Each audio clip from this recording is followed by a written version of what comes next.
On est aujourd'hui le 21, dans le mois d'Iyar. On a terminé 5 semaines dans le compte du Homer. Il nous reste encore 2 semaines pour être prêt, si Dieu veut, à recevoir la Torah. La Torah, comme on le sait très bien, on va faire référence à les maximes des pères de cette semaine. Dans toutes les synagogues, on va lire le 5e chapitre et j'invite chacun, moi en premier, de prendre le temps un peu ce Shabbat, de méditer sur ces messages-là qui sont la préface de la Torah. Sans passer par les maximes des pères, sans comprendre que la Torah elle a été donnée dans quelle montagne. C'est la paracha de cette semaine. Behar Sinai.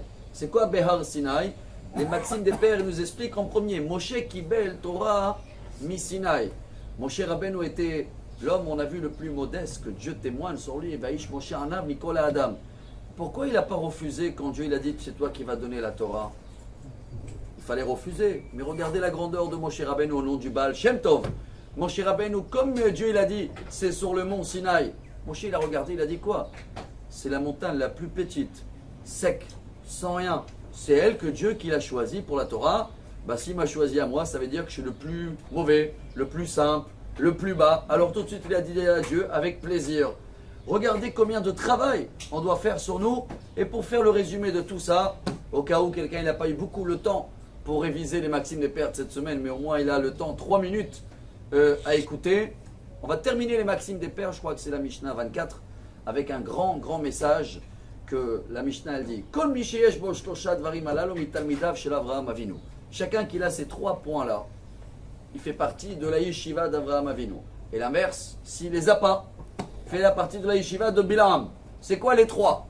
Première chose, Ain Tova, une bonne œil. Ça veut dire quoi une bonne œil? Il explique le Rambam Maïmonide.